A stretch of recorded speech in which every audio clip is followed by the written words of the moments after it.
back to the Pediatric Speech Sisters show. I am so excited to have our guest here. We have Dr. Karen Dudek-Brannan. She is going to be talking to us about a lot of things today, but what I'm most excited about is talking about how we can navigate executive functioning challenges from from the elementary school level all the way up to doctoral studies. So if you are listening to this, and if you've been listening for a while, you already know that I always say how I'm neurodivergent. I have ADHD. I lose my train of thought all the time. And I think that actually, Karen, right before we went live, we were talking a lot about how people have really just worries even about joining the field Mm-hmm. because we might be introverts or we might have our own executive functioning challenges. So I'm really excited to have you on the show today to talk about that. Thank you so much for having me. I'm excited to be here. Yeah, so if you don't mind, I'm going to go ahead and read your bio. If there's anything I miss, let me know. And I would love for you to clarify this for us, okay? Okay. All right. So Dr. Karen Dudek-Brannan is the founder and owner-operator of Dr. Karen LLC, company focused on empowering therapists and educators to design interventions that support language, literacy, and executive functioning. She has a doctorate in special education and director of special education and assistive technology credentials from Illinois State University, as well as master's and bachelor's from Illinois State University in speech language pathology. She spent 14 years in the school systems and has held various roles in leadership in higher education teaching, mentoring clinicians and educators. She is the host of the Facto Leaders podcast, where she shares evidence based practices, her own experience, and guest expert interviews on topics related to education and healthcare reform. What don't you do? I just want to say that I've been a fan for a long time. And I always just see the content that you put out on Facebook about how we can be better therapists, especially in the language realm. Is there anything that I missed with the bio? No, but I have a long list of things that I would like to be doing, and I just always have a constant state of FOMO because there's so many things. So yeah, I know we're going to get into some of those things today. So yeah, I'm excited to talk about it. Yes, yes. And I know you did tell me about some things that you're excited to get into. One Yeah. thing that I love is that you are kind of pivoting into the Mm-hmm. educational reform sector. Yeah. Can you tell us about the pivot from how your business started and where it's going? Yeah, so when I started in the schools, I was doing a lot, I was working in elementary, but I ended up in that position covering all the way from pre-K through high school. And so you're on the school team, you are getting all these language referrals and I don't know, what your experience was, but I always felt like I really didn't have a clear picture of what the SLP's role should be in language and literacy. So that's what inspired me to do my doctoral work, which was really focusing on vocabulary and language. And a good way that I find that people understand with just things that are trending now is that it's kind of the language strands of the reading rope. And obviously, as SLPs, we can address some of those other things. But if you really want to tailor what you're doing as an SLP in the school system in a way that makes sense for your role, that's really where you can focus and make a lot of impact. Assuming that there's already a robust reading curriculum in place, which that's a whole other conversation. So that's what inspired me to study language and metacognition during my doctoral work, because I didn't really feel like I had a good system. And I always kind of felt like I was guessing and not really seeing great results. So that's what inspired me to start the first suite of courses that I did when I first started my business, which was really focused on the language therapy aspect, which it really focuses on how can you as an SLP make an impact when you have 30 to 40 minutes a week and your students have all these language needs and there's so many different things that you could be working on. So that's where I started. And I found that when I was working with SLPs on that language aspect, and I would say that I was working on executive functioning, but I was just in a very specific area of language and executive functioning, meaning that, if you're doing language therapy effectively, you're pulling in a lot of internal dialogue and problem solving and self-questioning. So the way that you do language therapy effectively is that there's a lot of executive functioning work embedded into it. But a lot of people, when they came into the program, these are SLPs that are going into the schools and they're feeling like they're so overloaded and their language therapy planning is taking so much time. And it's just, this thing that's about their job that's really stressful. And a lot of them, once they got clear on that aspect, like, what do I do when I have kids in front of me?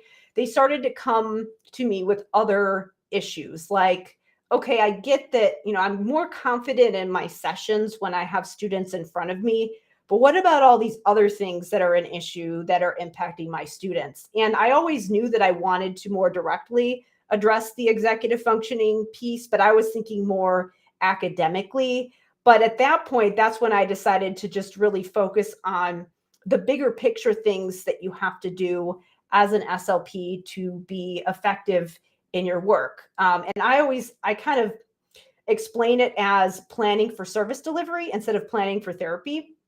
So not only do you need to think about what do I do when I have a group of students in front of me, it's like, how do I fit into this bigger picture? Like, what can I be doing to consult with other teachers, to create training so that I can educate other people about what I do, and so that I can train people to support students when they're in their classrooms, or if you're in private practice, to be coaching parents. If you're talking to your administrators about programs that need to be put in place, how do I have those conversations? So there's all those other things that we have to do in order to make things happen, to make sure that our students are successful. And I see the work that we do in executive functioning, just because it's so much more than what you're doing in therapy. It's obviously that, but it's much more than that. There's so many other pieces that need to be in place. And so that's why I started focusing more on leadership. And I see executive functioning as this, leadership is kind of this big umbrella and all these things that you can do in your job.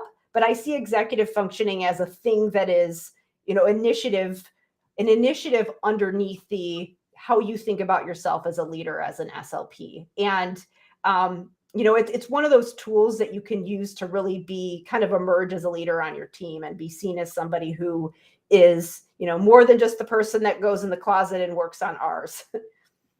Yeah, I really thank you for even saying that, and how executive functioning ties into, even if I'm hearing you correctly, ties into our confidence as leaders. Is that what you're saying? Yeah. Wow. I normally ask my guests this at the very beginning, but I really just jumped right into your business. Can you tell us what your why is, what your big picture is? Oh, there's so many. So I mean, if I could even go back to, my experience when I was growing up, I was a very shy person. I would say I definitely had a lot of social anxiety. And when I was in first grade, my parents had the conversation of, should she be held back? Because I needed some extra help in reading. And so I would say that I had a version of what would have been RTI. It wasn't called that back then, but I was fortunate enough to have the help that I needed so that I was able to catch up. And I saw what my parents did for me, and the whole setup of what happened for me personally that helped me to be successful. So I think about that a lot when I think about what we can do for our students, because there was an academic piece. My parents did a lot for me as far as emphasizing reading and literacy and making sure that I got the academic support that I needed, and making sure that they were spending time focusing on homework. But it wasn't just that. There are other things that my parents did for me, such as just making sure that I was in a lot of different activities, not helicoptering over me when I was like, I'm bored, and they'd kind of encourage me to figure it out. So there was a lot of opportunities that they gave me. And I think I was very fortunate to be in a situation where I was able to have that, because when you think about the language and academics, and then the executive functioning, it really is this, you have to have the right blend of focus on the academic work, but also focus on real life skills. And so it's so hard to get those pieces in place. And so I think it is really important for us as clinicians to figure out how we fit into that and, do some work in making sure that those pieces are in place, because that's going to look different for every student depending on what resources they have available to them and what's going on in their community. And it really does look different for all students. And so I think that's my why, and why I started off with very micro level. Here's what we do in therapy, because I do think as a clinician, you do need to start there and figure out what your own protocols are and get confident there.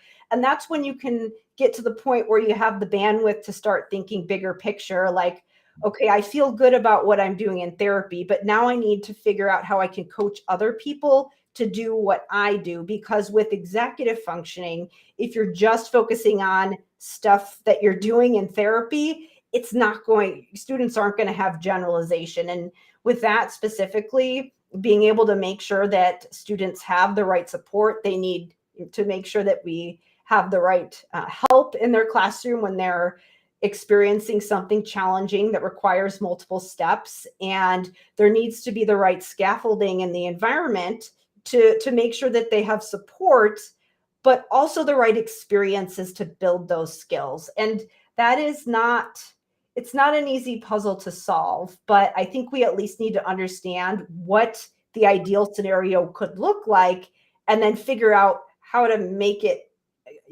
feasible to all the different students we're serving, because it's so dependent on how things work in your building. If you're working in a school, what's the community like? What kind of resources do you have available to you on your team, in your community? What's the family life like for your students? So I think we do need to kind of start off with what are the skills we need to build, and what experiences do kids need to have in order to get there. And then we can start to figure out the logistics of how it applies to our situation. So I would say that that's my why, because it just seems like every time I solve one issue, then there's these other ones that pop up. It's just layers of the onion. So, and I don't think I ever will have it completely figured out, but I'm certainly trying to keep pulling back all the layers. There's infinite layers, but honestly, Yeah. I'm so thankful that you're part of the piece of the puzzle. Yeah. I really am, and you're an excellent teacher. I've already learned so much from this 10 minutes that we've been on this call. Yeah. You mentioned scaffolding, and that's something that a lot of people did actually want to know about. Do you have any? Yeah. First of all, how would you explain scaffolding? And two-part question. So, how would you explain scaffolding? And do you have any just powerful strategies that we can implement that in the school setting? Oh, that is a big question. So scaffolding, if you think about scaffolding of a building, it's the structure. So there's a number of ways you can think about it. There is modeling and help and support. So you're actually creating that structure. So there's actual assistance that you could be giving, or even just setting up situations for students, because as adults, we're going through our day-to-day lives, we're managing our schedules, and we're creating all of those things. So as adults, when we're supporting kids, we don't want to give them too much support. There needs to be some freedom in there, but we're thinking about setting up those experiences for kids. So, and obviously that scaffolding is going to fade away as they get older. So I think about it like, if we think about executive functioning specifically, there's the time blocks in the day. So, here's, if in the school day, it's like, here's math, here's reading, here's, recess. Or if you're thinking about it at home, it's like, here's the time that we're getting ready for school. Here's our unstructured play time. Here's when we're doing homework. So there's those time blocks during the day. So part of it is just setting things up. So that's one way you can think about scaffolding. And then you can think about how the structure you provide on the tasks within those time blocks. So like during your language arts period, you might be working on a writing assignment. There's structure within that time period. And within those little time blocks, you might be doing specific activities where, you've got certain steps and goals that you need to achieve during those activities. So the scaffolding could look like providing modeling, providing strategic prompting, again, doing things like the explicit instruction framework, like doing I do, we do, you do. So there's a lot of different ways you can do it. When we think about it within the therapy setting, there's cueing hierarchies. But then another thing that you can do is with scaffolding is there's the assistance within the activities, but then there's also presenting situations that are gradually increasing in difficulty. So that's another way you can do it. You can give them the hard task and provide support, or you can give them an easy task and then you can make it a little bit harder. So there's a lot of different ways, but basically it's support. And it's very situation specific, but with executive functioning, if we want to get into a definition and what people are doing and just some examples of things people can think about when they're scaffolding, we could do that. But yeah, I hope that answered your question, because there's a lot to it. I'd say to kind of wrap up all of that I just gave you, when we think about the schedule aspect of it and the structure that we create for kids, we can think about big time blocks during the day, and then we can think about what happens within those time blocks. So that's one way we can think about it, as far as just making sure that we are creating the right experiences for kids. I would say that a lot of times in therapy, we're focused on the one that's, within activities. But when we think about coaching and supporting other people, we can kind of create guidance in helping with those other things, because a lot of times those are happening outside of the therapy session. Mm-hmm. And thank you. And I guess the archetype that's coming to my head is little Johnny, who is really just busy, just a busy kid, talks really fast, is a little bit all over the place, and is really discouraged with his schoolwork because, frankly, he just can't sit still enough to really even focus on it. He has a bad reputation in the school, so speech therapy is like his place of refuge. What would you recommend for us to coach the teachers and even ourselves to give him those scaffolding strategies? So I think I go big picture before I go specific. So if you are like, let's say that you're an SLP and you're kind of like, I need to create a better system for both language and executive functioning. What I recommend is that, you are going to work with teachers just, as situations come up. And obviously with that type of situation, you want to make sure that you're setting clear boundaries and expectations for the student, that you're giving sensory breaks, that you're using visuals. So those are kind of some quick go-to things that I could mention. But what you want to do when you're thinking long-term, if you want to think about things that are going to really make an impact in helping you train other people, is that you have to think about your own personal systems and skills as a clinician and do some of that work so that you can put yourself in a situation where you can do all the things you need to do to actually support the teachers. So a way to think about that is with language. I do recommend people get clear on the language therapy aspect first, because nobody else is doing that in the schools like we are, but a lot of other people can be effective in supporting executive functioning just because it affects things all across the day. So it does make sense. Get your language therapy protocol down first, and then you can start to pull in some work on executive functioning, because they are different. With language, you're thinking about the word and the sentence level. And when we're thinking about executive functioning and self-regulation and attending, the reason that we're able to attend or pull our attention back to something is because we are looking around and paying attention and asking ourselves questions about, what should I be doing? What are the steps I need to take? And you're visualizing that in your head. You're noticing when you're off track. So it's not necessarily about being hyper. It's more about being able to regulate, pull yourself back. With attention issues, it's not that we want to sit and force ourselves to pay attention longer. I mean, yes, eventually you can get to the point where you're able to do that if you work up tolerance for certain activities. But the important part is that noticing when you're off track and coming back. So you have to do a lot of self-talk and use a lot of language to plan in your head, in addition to visualizing it and pairing the words to language. So if you don't have strong language skills, especially for kids who have that DLD profile, it is going to be very hard for you to benefit from some of that high level comprehension work that we do in reading, which also requires a lot of executive functioning. So you do need to have good language skills at the word and sentence level. You need to have complex syntax. You need to have the retrieval skills to be able to, like generate a lot of ideas. Some of the things that we even do in aphasia therapy, where it's a lot of confrontation, naming, and coming up with ideas. Being able to come up with ideas and options for doing things is part of executive functioning, because really it's about goal-directed behavior and being able to engage in the things that allow us to persevere and through things. So let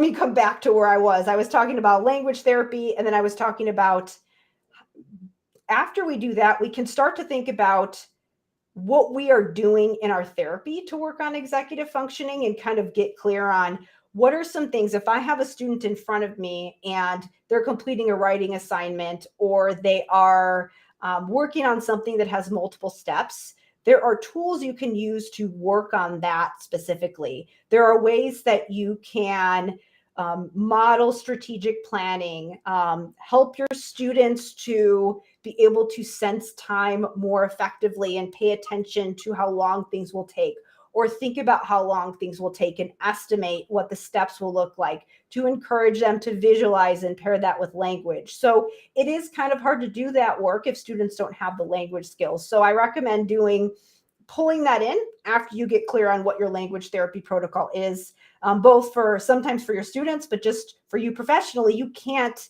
figure all of it out at once. You kind of have to do it in layers. So I say language therapy protocol, executive functioning protocol. And then when you're clear on your personal operating procedures, like what am I doing, then you can start to get to the point where you're actually writing that down and thinking about, how do I transfer this information from my brain to other people's brains?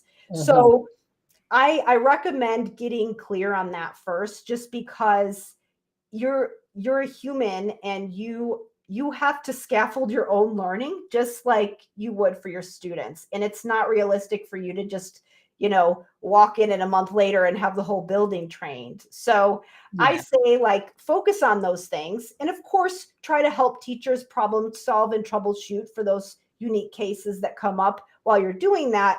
But think about, you have your kind of main initiative that you're working on one at a time. So that's a way that is feasible for you to do it as a professional, is just to think about it in stages, because, it is training adults and consulting with other people is a different skill set than your direct therapy skills when you're working with students. And, it's so important that we do that really for both of those areas. And one thing that just stuck out is doing it one at a time. Thank you for giving us those steps, because I'm just thinking about speech pathologists like myself with some executive functioning problems, and it's easy to get overwhelmed and bogged down by all the tasks at hand and all of those micro steps that are very important, especially when it comes to the strategy of all of this. And so that does lead me to my next question. I'm thinking about the people who want to even enter the field, the graduate students who are feeling that imposter syndrome, and even the CFs and seasoned SLPs who continue to feel that imposter syndrome because maybe they're introverts. They themselves have poor executive functioning skills. So how are they going, how are we going to teach people executive functioning skills if we struggle with that every single day? So what could you tell us? One, to uplift us, but also maybe even any strategies that you have.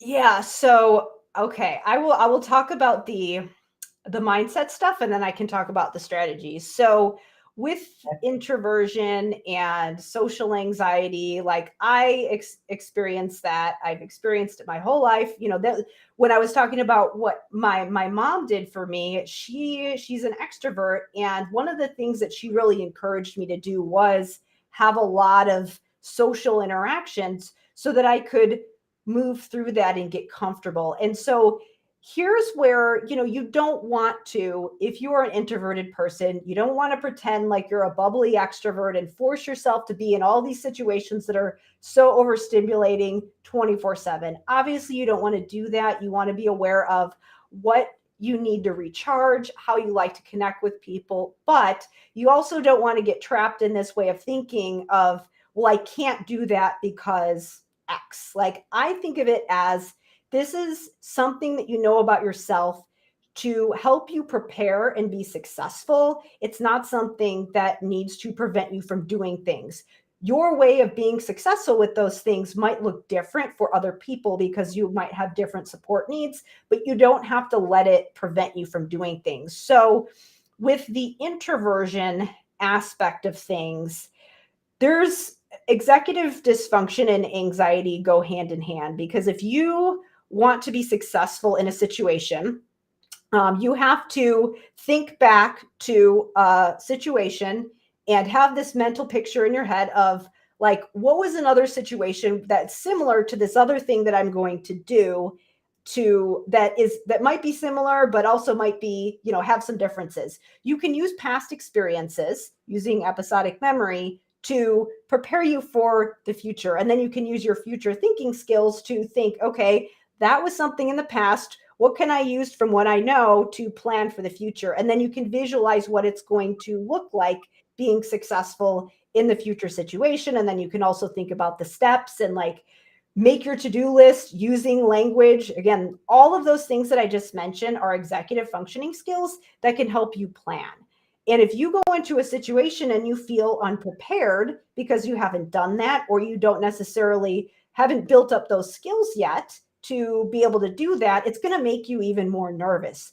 Feeling a little bit nervous, a little bit of nerves and stress is normal. But if you have those tools to prepare yourself a little bit better, it does help you to make it more manageable. And then over time, you do the thing, and then you learn from it. You can self-reflect and think about, like, what am I going to do different next time, which again is also part of executive functioning. So, I would encourage people to, use those skills and think about, how can I build my own executive functioning to manage those feelings? Because the more experiences you have, it's not that, I still experience imposter syndrome all the time.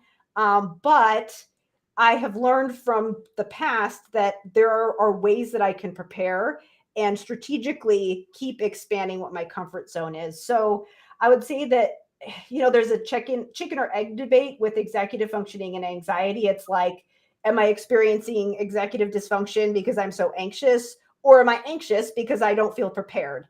And whether it's the chicken or the egg, you can still intervene in one place and, have it affect the cycle in some way. So I would say for introverts, like, I know that I really benefit from scaffolding, and I like situations that are structured, like an IEP meeting where it's like, here's everybody's job, is way less stressful to me than going to the staff party where there's unstructured mingling. Like, that's way more nerve-wracking because it's less structured, but I can kind of ask myself, all right, is there a way I can prepare in advance? Is there a way I could try to create scaffolding for myself? So I think just asking yourself that question of, what scaffolding do I need? Again, scaffolding is support, when we talk about support needs. So that's one way you can think about it, is, using if you, have ADHD or something else, you're introverted, whatever it is. I think executive functioning can be a really powerful, proactive tool to help manage that anxiety, regardless of what's the cause and what's the symptom kind of thing. So that's how I think about it. And I think about that with kids as well, especially kids who are, there's kids who have experienced trauma, and then there's kids who are experiencing executive dysfunction. And, everybody's experienced trauma to some extent, but it impacts kids differently. But regardless of what happened, just providing that scaffolding and structure and that feeling of safety, I mean, that is part of, making people feel safe, is knowing that there's structure. So scaffolding can be a really important proactive tool for both the adults and the kids. Yeah, and I like how you mentioned. I mean, there's a few things you said that I really want to touch on, but we Yeah. really went here Okay. for 5 hours. But but I think about first of all the structure and adding structure to the therapy room. Yeah. A lot of speech pathologists, I mean, just personality types, right? It's like, yeah, I'm more so type B. Like, let's just Mhm. here are two things. I'll tell you the two things we're gonna do today, and let's have fun. But and I'm noticing that as I'm supervising graduate students, and I'm Yeah. like, hey, little Johnny really needs the structure. He's giving you all this therapy attitude. He's talking back. He's getting out of his chair, all those things, because he needs the structure. And Mhm. so, one thing that I've just learned throughout life, even outside of speech pathology, is kids need that to feel safe. Exactly. Yeah. Yeah, which is really a a psychology conversation that I want to do Mhm. research on. But yeah, so thank you for that. I'm thinking about the SLP to be the SLPA, the speech Mhm. pathologist who's gearing up to go to ASHA in November, who is Mhm. also an introvert with executive functioning difficulties, who's about to step into very unstructured settings. What Mhm. advice can you give them as far as preparing? Oh, that's a good question. So I think anyway, there's a couple ways you can prepare yourself for a situation when you're nervous. So you can prepare yourself in your head. You can imagine what it's going to be like. Athletes use visualization all the time. So there's one way I say, when I explain it to kids, I say you're having a dress rehearsal in your head. So that's one tool that you can use. You can see whatever that situation is that you're nervous about. Is there a way you can create a mini version of that before you get to the big thing?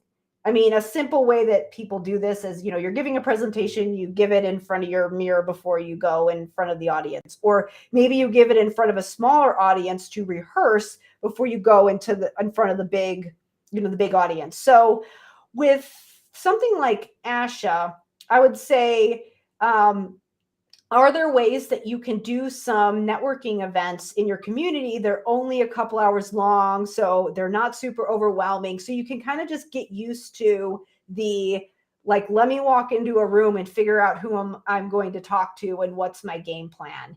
And another thing that can be challenging, it's really challenging for me as well, but I found it to be extremely helpful, is that, obviously, if you've got something coming up specifically that you're preparing for, you can just try to look for opportunities to prepare that for that specific event just before it. But just making it a regular practice to do some of those things that are a little bit uncomfortable.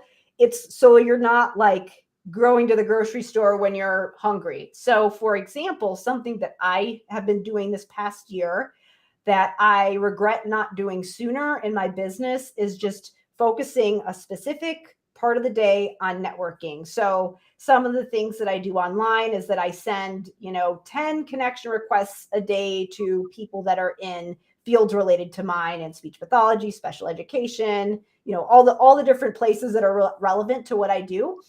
And for a while, what I was doing was I was sending the connection requests. And then for some of those people, I was just asking to get on a call with them. That's actually a strategy that you can use for job search networking, but there's a lot of ways you can do it. So I was getting on calls with strangers, just making it a regular practice. So doing something like that, saying like, I'm going to connect with this many new people within this time frame. And then also just making a habit of just going to those live networking events, because it's like you won't want to do it at the time, but if you make it part of your practice, it makes it so much easier when you do have something like that. And um, things that used to make me so nervous, it's not that they don't make me nervous at all, but it's much more manageable. And the range of things that I'm able to do without feeling like I'm in total panic mode has expanded. So Mm. like I said, you don't have to be an extrovert. You don't have to be the life of the party, going to things every night, but you can carve out some time to focus on that. And then you can also make sure that you carve out the recharging time for things that, are restorative to you as well. So Mm. that's, there's the preparing for the thing, but then there's also the habits that kind of, help you to make sure that when something does come up, you've prepared for it. So, if I'm hearing you correctly, would you say it's pretty much like training yourself how to ride a bike? Like you want it to, Yeah. like riding a bike, you want it to be, or you want to know the strategies to get through the discomfort as best Hmm. as you can. Yeah. Absolutely. I mean, and that's what I'm doing for myself is like, I would say it's kind of like what my mom was doing for me when I was younger, but now I'm an adult and I have to figure out how to keep myself disciplined to do it. And there's ways to do it. You can hire a coach, you can join an accountability group. There's lots of different ways. And I think that sometimes when people think about internal and external motivation, which is a little bit unclear about, all of that. I know it's kind of controversial about like, should we be giving external rewards and things like that? And I think what really we want to think about with like sticker charts and things like that is that, number one, a lot of times sticker charts don't work well for kids with executive functioning issues because it's so abstract that it doesn't really mean anything for them. But the other thing is that if something is just sort of externally imposed on someone, you're kind of doing the executive functioning for someone. And so it's not bad to have consequences because in life you have consequences, but it's more about modeling the self-talk of what's going on while you're doing it. Like as adults, we have to do our work before we can do things that we enjoy. So yeah, you can create structure like that for kids and talk them through it and model the self-talk of like, oh, we should really, get this work done because then we're going to have more time later to, play the game or whatever it is that you're doing. So you're doing that for kids when they're younger and you're gradually fading it back so that when they're adults, they can do what I just described, which is now I know what I need to put in place for myself to stay accountable in order to follow through with things. So really it's about like putting the support in place and fading it. And then when you're an adult, it can still be there. It's just that you're the one that's orchestrating it and putting it in place yourself. It's not that, external reinforcement is bad and internal is better. Like the way that we develop internal motivation is that we are able to manipulate our environment and, create this scenario where we can talk ourselves through things, but also put ourselves in situations where we know we're going to be successful. Like,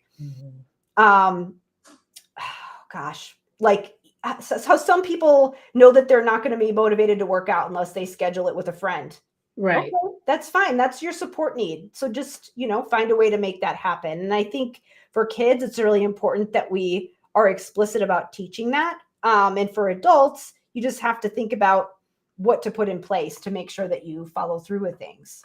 And it's great to start early. I'm thinking about from pre-K up even to high school because there are so many times, even now at this point in my life, where I've had to learn the hard way. And so now I use my calendar like crazy. I mean, my calendar looks insane right now for even the small things like, okay, this is my break or whatever, because executive functioning skills, I really had to get that down packed. Otherwise things would just fall through. And you really can't do that when you have a caseload size of like 60. So, Yeah. so yes. Well, Karen, I'm so sad, but this is our time. There's a few things I want to ask you though. First of all, I know that you have some freebies for us. Can you tell us about that? Yes. So I will share a couple things because I know that we talked about executive functioning. We didn't get super specific about defining it. And I know that most people listening have at least some idea of what it is. But I go into way more specifics in some of my other content, as well as just what people are missing when it comes to providing the support, just because maybe they don't have the resources or the information or whatever it is. So the first thing I wanted to share is I do have a free training where I do talk about, executive functioning and what's neurodiversity affirming and how we can support kids and how that could look in the school systems, as well as some of the issues with the current things that are being done. So to sign up for that training, you can go to drkarendudek-brannan.com/EF leadership. And that does provide information about one of my programs, the School of Clinical Leadership, which takes it a step further for people who are interested in learning more. So I do mention a paid program at the end, but I found people find it useful regardless of whether or not they decide to take the next step. And then the other thing is that I do have a free guide. It's an executive functioning implementation guide for the schools. And I do talk about some of those same things, but I share what it can look like as far as what everyone's role is, because that's something that really needs to be clear if you are going to think about not just what's going on in your therapy session, but how you can be a leader on your team. So to sign up for that guide, you can go to drkarendudek-brannan.com/EF schools. And then the final thing I could share is the De Facto Leaders podcast. So I do talk about executive functioning on that show, but I talk about lots of other things. I initially started with the name Are They 18 Yet in the parenting category, and then I rebranded last year to De Facto Leaders because I had noticed that the show had sort of taken on a new direction with just the content I was doing and the things that people were asking me to talk about. So I rebranded to make it more in the leadership and education and healthcare reform space. So I do talk about some things that are more specific, what you can focus on in therapy, but I have this past year really focused on bigger picture things. So talking to different therapists and leaders and people who are in, principals, people who are in the ed tech space, or, using their clinical skills, their educational skills to support students in different ways, and kind of thinking about some of those bigger picture things that we need to do to be able to support students beyond just what we're doing in therapy. So to learn more about that, you can go to defactoleaders.com and also my website, drkarendudek-brannan.com. Wow. Thank you so much, Dr. Karen. I did actually put if you saw me typing away, I put all of those in the chat. Great. And then for those of us watching the replay, I'll be sure to put those in the show notes. So one final question, what are some things that you would like done in the field? What changes would you like to see moving forward? Oh gosh. So if I had a magic wand and a blank check, I would say that, it would be great if SLPs or someone, could be doing language therapy and executive functioning therapy in the school setting. But I don't, just based on the way things are set up, I don't think that's going to be realistic. So, what I do hope that people do is that, yes, we should really focus on building our clinical skills, but we also need to think about these other things. We also need to think about building our leadership skills, because when we think about advocacy, it is really important for people who are directly working with students, who are seeing how all these policies are impacting students, say something to the people who are making those decisions and learn to develop those relationships with the other people on their team, or even the people that they are reporting to that are the leaders. There's this concept of leading up where it's, yes, those are people in the leadership position that are making the top-down decisions, but you can also lead from the bottom up, because you know information that they don't about how they're supporting their students. So that is what I hope, is that people start to learn how to do that more effectively and start to focus on that in addition to the clinical skills, because they're both really important, but they need to support each other. Mm-hmm. Well, that's a whole other episode in and of itself. I know. And I'm noticing your comments. The drkarenspeech.com/language is actually my language therapy training, where I talk about my language therapy protocol. But we did talk about that today. So that is something that I think a lot of people would find useful as well. So, and then the EF leadership is the implementation guide. Oh, wait, no, that's my executive functioning training. I have so many pieces of content. They're all running together for me. Please send me the executive functioning training. And then you also did send me your dissertation, which is amazing. So I will also go ahead and put that in there, so we can kind of pick your brain a little bit more. Oh gosh, that would be I haven't gone into that one in as much detail as I did for a long time, but I would love to talk metalinguistic awareness and all of vocabulary and all the things. But yeah, we will have to schedule another chat. Well, Yeah. Dr. Karen, thank you for coming on the show tonight, for educating the audience today. I feel like you really did bless a lot of people. I'm really just thinking about the speechies listening to this, Mm-hmm. needed this conversation, not just for their clinical skills, but also for themselves. Mm-hmm. So thank you so much for sharing your voice and your wisdom with us tonight. Well, thank you so much for giving the opportunity to do it. Yes. Well, everybody, thank you so much for coming. Please come back on Saturday. I'll be talking to Benita from the Speechy Side Up podcast. She is raising a bilingual child as a monolingual speaker, and you don't want to miss that. I'll also be talking to Tiffany Slater. She is going to teach us how to be SLP billionaires, pay off debt, and make six figures as speech pathologists. You don't want to miss this. Thank you, Dr. Karen.